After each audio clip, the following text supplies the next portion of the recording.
Hi everyone, welcome to PHTV Channel 4 in Palos Heights. I'm Sue Jankowski and we are here with the Travel Show. You know, I woke up this morning and I thought, this weather is not good. And there's a lot of more not good coming, so I can't wait until I get to work today and I see what Kathy has in store for us. So Kathy Janes from Class Travel is here. Thank you, Kathy, for You're very welcome. Thank you. being here today. And today she brings here with us Joel Peterson. Joel, thanks for being here. I'm glad to be here. Now, if you can't guess where Joel is coming from, I can't say anything else. Give it away here, guys. I'm going to tell you he's the Leisure Sales Executive for Las Vegas Convention and Visitor Authority, Las Vegas. I mean, what more fun could you be planning to have in the upcoming winter months that you might want to be thinking about doing? And Joel brought a lot of fun things for us to look at and a lot of information about what to do in Las Vegas if you haven't already been there.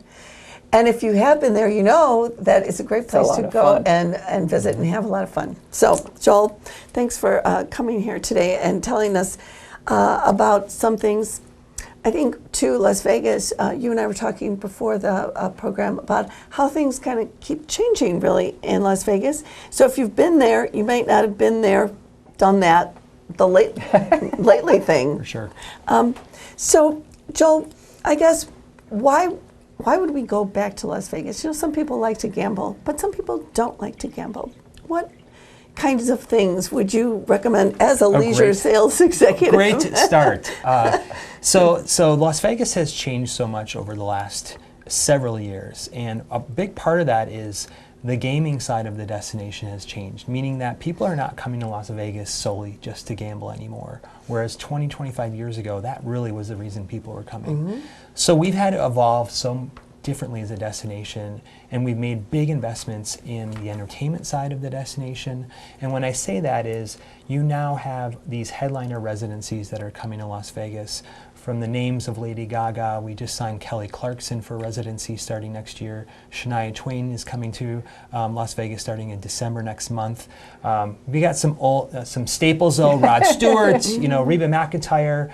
Sting is going to start a residency next year. So what's great about the entertainment side is you have the staple shows that are there every night, the Cirque du Soleil shows and the magician shows and so forth. But to have big names in the music business that used to only come to Las Vegas for 1 weekend a year, now are signing 30, 40, or 50 days during the course of a year. That's cool. And now we have the entertainment venues to host them.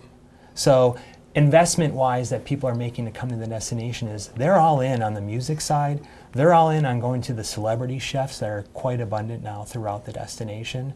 And there are new celebrity chef restaurants opening up all the time, as there are for entertainment. And then the sports side, and I know we have some of our lovely, hockey pucks guys, here. yeah. So, which people have to get over that there is hockey in the desert, and there is. So we are in our third season with the Vegas Golden Knights hockey team. Vegas has never had a professional sports team, and when the NHL team came just 3 years ago, they made it to the Stanley Cup Finals in their first year. Wow, that's amazing. And they were just a few wins from winning that. So, being Chicago and being Blackhawks country, I mean, I'm a Blackhawks fan, believe me. So, but the sports side of the destination has opened up a whole new market for people to want to come to Las Vegas. Mm-hmm. And I haven't even mentioned yet that we now are going to have a new NFL stadium opening up. I thought you were going to have fall. even a team. Wow. I thought there was supposed to be a team coming to you. So the Oakland Raiders are moving from Oakland to Las Vegas and starting in the fall season. We have a brand new 65,000 seat stadium that's being built right on the opposite side of the highway near Mandalay Bay. This stadium is going to be a half mile from the Strip. It's going to be a glass dome stadium. As I mentioned, 65,000 seats with open doors that will face the Strip. And this is ready to go by the fall of next year. That's cool. Talk about, we were a little bit off on the Bears having to play the Raiders this year, but we eventually play the Raiders again in the future. And I would imagine there's a lot of Chicago fans out there that would love to go to Vegas to see a Bears game and take in the whole destination. Wow, okay, so we knew about the entertainment portion, but the fact that all these people are taking up residency there, so you have a lot of time to be able to see it. You plan your trip ahead of time. And it's not just 5 days, like you said, that they're there a week. It's months that they're there. Absolutely, yes. So that makes it really fun to do? You can do more than one show. So personally, I was in Las Vegas actually 3 times this month. It's kind of unusual. talking about that, yeah. But at the beginning of the month, I was we had a group that I was able to go see Aerosmith at the new Park Theater at the Park MGM Hotel, which is the former Monte Carlo hotel that's been in Vegas forever. Huge overhaul of that whole property. But 5,000 seat theater to see Aerosmith was Wow. really amazing experience, because you're no farther than 140 feet from the farthest seat back from the stage. And it was it was an amazing performance. But that was on a Tuesday night. You know, I didn't have to go on a weekend. And you know what? Not everybody just travels on weekends. You know, and midweek rates, as you may know, are lower rates from the hotels as well. So you're getting a better deal actually to travel midweek, and you can take in a show like that. Okay. So You can plan that, and I think you're right on the money too. We talked about that a lot of people don't go for the gaming, the gambling, whatever. I think it's more available now to everyone, so it's not as big of a draw. But people do like that Las Vegas atmosphere, the big casinos, and you know, I mean, that's kind of special for those that like that kind of thing. Yeah. I mean, some of our highest demand weekends are March Madness, when the college basketball, comes in. People are at those sports books starting in the morning, and they're making a day of it, right? So, yeah, I don't want to paint the picture that it's not happening in the destination. The casinos are everywhere, and there is something to be said about the electricity of being part of being in a casino, you know, on a game weekend, or you know, March Madness, or really just in general. Well, just hearing all the slot machines and all the yelling and the screaming, it's all part of it, and it's just really cool. And forgive me, I do love those penny slot machines these days. Oh my goodness, are they fun? Your chair shakes and everything's happening. They're really amazing what they do for a penny. Well, you can't bet a penny, but that's that's a return. Hours of entertainment. Yes, you're right. It is. It's just, you could sit there because it keeps doing different things. There's even a 3D penny slot machine. Oh. Where the dinosaur is coming right at you and opens his mouth and you went, oobly. It's just amazing. Okay. Yeah. Yes. So there's something for everyone. It sounds like, you know, you can be a high stakes gambler or whatever, but that is something to think about. Also, I want to talk about the restaurants and celebrity chefs, because really it is kind of a foodie destination too. It is. You know, you get those celebrity restaurants that are, you think, I can never get to that one because it's in, you know, a faraway destination, Los Angeles or whatever, but you can go to a lot of celebrity restaurants in one swoop there. For sure. I don't know if there's another city that has as many celebrity chef restaurants within a mile and a half radius of anywhere in the U.S. or really in the world. I was in Las Vegas just last week and had a group at restaurant Julian Serrano, a very famous chef from over in Europe, but he's got 3 restaurants. Picasso was his first restaurant. He opened at the Bellagio, a very high-end restaurant. But we were at his restaurant, Aria, and all of a sudden there's Julian Serrano checking on the kitchen, and I had a group of about 15. I'm like, we got to stop him. So we were on a foodie tour I'll talk about in a minute, but we stopped him. Nicest guy, you know, could not have been happier to say, you know, what are you doing here? I'm like, oh, you know, we're in the travel industry. Took pictures, took selfies, was very approachable, and I said, and it was a Spanish tapas type restaurant. I said, that's the best paella I've ever had in my life. He's like, oh, thank you so much, you know. But like, you would be surprised at how many times you will see celebrity chefs. I've seen Gordon Ramsay walking through the casino at Caesar's Palace. He has his Hell's Kitchen restaurant at that property. You'll see Giada De Laurentiis, who has her property at Cromwell. She's often there. So even though a lot of celebrity chefs have their names on, you know, up on the board, some you'll see in Las Vegas, and that's a cool thing about the city, is these kind of candid ways that you all of a sudden there's a cameo from, you know, a celebrity chef you didn't even anticipate seeing. So, but I have to talk about this. We were on a foodie tour, my group that I was with, called the Lip Smacking Foodie Tour. I know, I like right? it already. I still laugh every time, and I've done it probably 6 times now. But it is a way that you can go to Las Vegas and feel like a VIP in the whole culinary scene. You visit 4 different restaurants, but what's nice is you're trying the signature dish of those restaurants. So you get a little tasting of that, but what's great is the table's already set for you. So you're in a smaller group of maybe 8, 10, 12 people, but it's a very intimate type experience. But what's great is we went on an evening tour, and the restaurant we went to a restaurant called Milos. It's a Greek Mediterranean restaurant at the Cosmopolitan Hotel. We got there, it was packed. There wasn't a table open, but there was our table of 14 waiting for us. Oh, nice. And we walked in, and you kind of get that feeling like, who's this group that just walked in? Is there a celebrity in there? Who are they? Yeah. And so it's a great foodie tour that allows you to really try some great restaurants.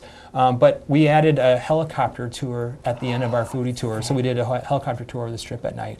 So you get the kind of the fun of Las Vegas, but you get the foodie side of Las I like Vegas. that. And it's a very affordable way to kind of experience some great restaurants in an organized way. And we had a great tour guide. It was actually the owner of the company who started this company from Chicago. He grew up in the restaurant business. But he was our tour guide and gives us some kind of fun facts about the destination as we were walking between the Aria and Cosmopolitan, which are just next door properties. So it wasn't a long walk, but you are so immersed in the great culinary and the cuisine that you're trying.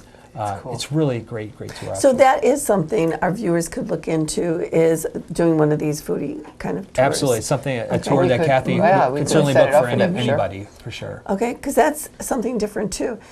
And because Las Vegas is easy to get to from Chicago, and it is a destination that you can go there for 3 nights or whatever Mm-hmm. suits you if you want to stay longer. But that's kind of like the perfect kind of getaway midweek or weekend, doing a foodie tour, doing a little that sounds gambling like a scene, a show. good I mean, time. you've got it all right there, Mm-hmm. and you're back home in a couple hours, not too bad. You bet. Our average length of stay is about just over 3 nights. Mm-hmm. 3 nights, 4 days is perfect, but even doing that 2 night, Friday to Sunday Yeah, or you could do that. Saturday to Monday, we find that's kind of the average stay that people love. People do extended stays in Las Vegas. They may want to do a day in Grand Canyon. They want to maybe do a day at Hoover Dam. That's a half day or day commitment to extend their stay, but in general, I think that's kind of the perfect to get It that is, yeah. flavor. Kathy and I know each other. She's the one that can help. When people are going to Vegas, they want to maximize their Their time stay, there. their stay, And, right? and so exactly. you right. need someone that has the knowledge and the insider tips to know, like, thing. here's the best steakhouse, here's the best Italian restaurant, Yeah. here's where you want to go, like, here's the tips on how to do the nightclub thing, if you're interested in something like that. So What about, I'm looking at this map, so you got a map of the city, which is really great. But how about, what hotel, is something that people would really enjoy? Do they want to do something like really high-end, spectacular, different?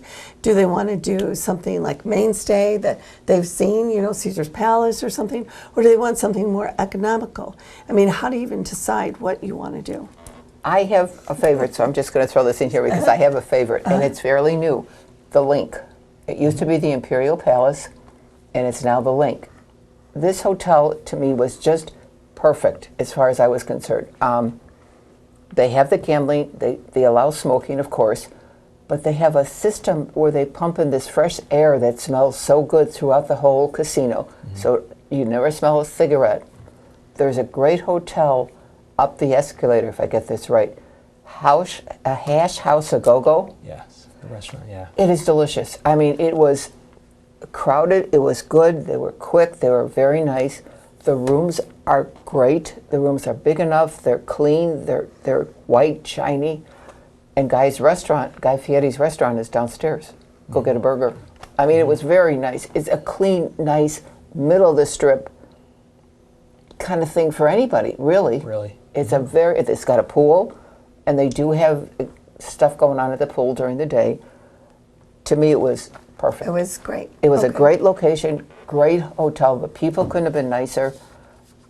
Yeah. That's my new favorite. And just to add to that, I think people, when they think Vegas, everything's expensive. And to be honest, with 150,000 rooms in only a 2-mile radius, Yeah. the deals that you can find on the hotel side, Are go down unbelievable. to Chicago or Seattle or New York, and you're paying $300, $400, $500 a night for a Holiday Yes. Inn in some cases. You're staying at a Bellagio or a Cosmopolitan for less than that. Yes. That's what's the great thing about where do I stay. That's a great thing about Vegas is we have so many options So many for choices, budgets yes. and choices. And if I want to see a show, I want to stay at the hotel my show is going to be at. Or I have a celebrity chef restaurant I want to pick, so I want to stay I at wanna that be there, hotel. right. So there's definitely different levers you can kind of look at as far as what hotel you're looking to stay at. What's important to you? I just want to, you probably can't see this map too well, but this map Joel brought in has everything down this strip and lots and lots and lots of hotels. So many that you can do. And he's got this whole just grid of information that Kathy will have and that you can look at, and you can decide with Kathy, what suits you. Where you wanna go, But you're but, right. yeah. I mean, sometimes you want to do that really different thing, or that really a level up, because you're in Las Vegas. You can get Yeah. You a bet. good deal. And that's the thing too, that Joel was mentioning before we were on the air too, that there are specials or deals that come out, whether it's through the airlines or through a hotel or something that his marketing teams work on. Like, how can we get people here? Exactly. So right now we currently have some specials through a great company we work with, Southwest Airlines Vacations, obviously here on the south side yay. of the Midway, Oh, right? yay, Southwest. Bags always fly free, of course. Oh, so, best so right thing now going. they have an offer at the Wynn and Encore Hotel where they're offering a free panoramic view upgrade as well as a $150 resort credit. I And then- believe if you book by the end of the month. That view is incredible. Wynn and Encore, Yeah. 5-star luxury, you can never go wrong with that. It's gorgeous. MGM Resorts, across their 13 properties, they're doing a 35% off their rates. You've got the Cosmopolitan is doing a $50 resort credit And and that's the- 25% off as well. And that's the only one that has balconies. Yes. That's the only hotel in Vegas that has balconies. Yes. That blows my mind. It really does. I And think that's cool. It's right next to Bellagio, and it's funny because I do a lot of traveling with those salespeople. They actually have more rooms with a view of the Bellagio fountains than the Bellagio itself. Really? Strangely, it's right next door, yes. Oh my Well, I goodness. guess that kind of makes sense in a way, Yes. because they're positioned so they can see the fountains. Yes, yes. Yeah. So they're right next door to the hotel, to Bellagio Hotel. So Caesars, great. too. The outdoor terraces they have at Oh, that's- Cosmopolitan are. They it's great. They used to have balconies, but I remember they took them out because they were afraid too many people might jump off the balcony. That they lost too much. So now Oh, they're dear. coming back. Okay. I mean, they're the first ones that I know of. Yeah, well, the Cosmopolitan, when it was first built, it was supposed to open back in 2009, and when the recession hit, they had to change directions because they were going to sell that as residential units. And so all of a sudden the recession hit, you didn't have all these people that are looking to spend a lot of money Yeah, to buy yeah. a residence on the Right, strip. right. So they changed direction, but the building was already done. So they went down the direction, got the funding they needed to finish it, and my open it up goodness. as a hotel property, Oh, which is why gotcha, they have okay. the outdoor terraces that no other property has in the city. Which is very nice. Yeah. I mean, yeah. That's different. It is Yeah. different. It's unusual because that just doesn't happen in Vegas to have No. balconies. Now, I think I've only been in Las Vegas in the summer, and it is warm. But there's beautiful swimming pools, and I've spent a lot of time in those pools. But in the winter time coming up, it's a more moderate temperature. It is. So obviously the pools usually will close kind of that mid-October time, open back up in March. So you have that mid-October to mid-March. There's only a few hotels that have heated pools year-round, just a handful. But what's kind of nice, and going back to the Cosmopolitan, I just stayed there this Yeah, last that's week right. I actually, so it's gotcha. kind of on my brain. That's right there. But they actually convert one of their pools into an ice skating rink. Over the winter. Oh my gosh. And that's it's a cool. really neat experience. So they'll set up fire pits that you can kind of rent to have, bottle service, s'mores martinis. They have fire pits. You can That's actually cool. roast marshmallows.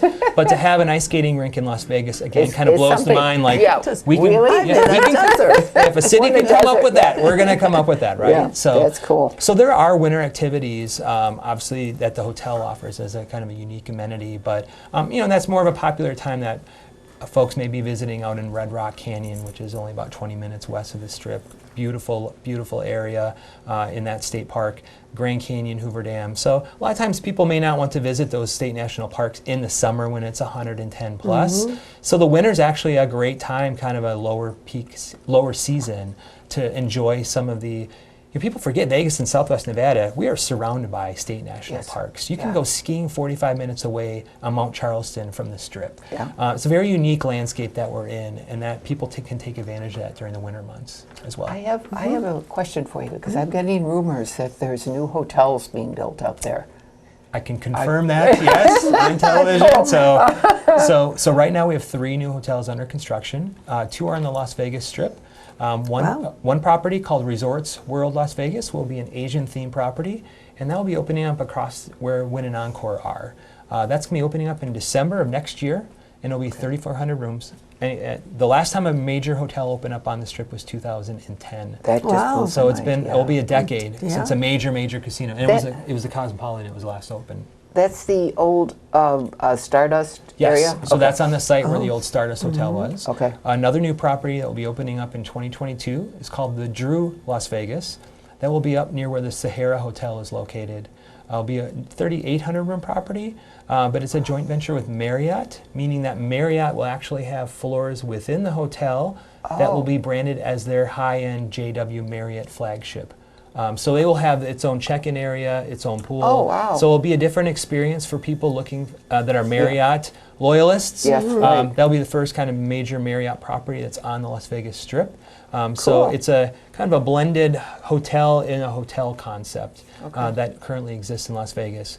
And then we are very excited, downtown Las Vegas, Yay. getting the first new hotel downtown on Fremont Street in 40 years. That's Wow. incredible. Property called Circa Resort, opening up in December of next year. I like- 777 rooms, Wow. obviously done on purpose, 777. Yeah, He's a yeah, so the owner of the property, he's a big sports betting guy, so they are boasting that they will have the largest sports book opening of any hotel in Las Vegas. incredible. Pools on the rooftop. I mean, it's going to be a luxury hotel, and people haven't been in downtown in a while. I encourage you it's go. fun. There's is so fun. much to do. Yeah. We've really cleaned up so much. There's luxury products on the hotel side down there, so And it's you get street theater. I mean, there's things going on all the time, all around there. It's just really neat. I love it. Yeah, me So, too. I so like block off, you have the Mob Museum, that has the history of organized crime and Right. the mob. That's a self-guided tour, very affordable. The Neon Museum has all the old Las Vegas signs of hotels that have been imploded over the cowboy years. that was- Yes. yeah. Yep. So it's a great. There's museums. There's actually a Broadway show theater that's now downtown that will bring in shows like Hamilton, Wicked, major Broadway Good. shows called the Smith Center. That's downtown. It is so nice. It is so different than the Strip itself. Mm-hmm. I think, anyway. There's a different vibe downtown. Oh, absolutely, and it's so compact that you're not having to walk that far. Yeah, and right. we were talking before camera that we are the Fremont Street Show, so that's the Canopy light show. It's been around for 15, 20 years. We're investing about $20 million to completely upgrade the lighting quality of that. So panel by panel has been taken down, and it's going to be ready to go, I believe, in just a couple weeks. But the illumination of that will be unlike, obviously, anything they've had in the past. So we're excited. The development continues and continues for our destination and the city. So And it's great. I mean, I'm sorry. It's here. People don't have to leave the country if they don't want to, and they can have any kind of fun they're looking for. Oh, for Because sure. you guys offer it all. absolutely, and that whole stretch, all the wedding chapels that we have there available. I mean, Las Vegas is the #1 city in the United States that issues wedding licenses, 80,000 a year. So, Unbelievable, and, yeah. and the majority of them are they're luxury wedding experiences that you can have, and that's a great way that there's no passports required. There's no waiting Absolutely, test. It's so absolutely. quick and Yes. easy to get Yeah. your marriage license there. It's great. It's a good deal. Great alternative. Yes, you bet it is. absolutely is. You bet. Is there anything else you'd like to put into that, sir? No, I just thank you for the chance to talk to you today about Las Vegas. And again, we talked about 85% of our visitors are repeat visitors, but I guarantee if you haven't been to Vegas in a year or two, you're going to gotta find go. something Yes, new. absolutely. So don't. Yeah. Oh, you owe it to yourself. Come back and see us because we've got so much to offer and we'll continue to offer. So thanks with all your help. You're very welcome. And again, thanks to Joel for being with us this evening or afternoon. Thank you for watching us. This is the Travel Show. I have Class Act Travel in Worth, Illinois, 6946 West 111th Street, 708-448-6560. Come on down and we'll get you to Las Vegas.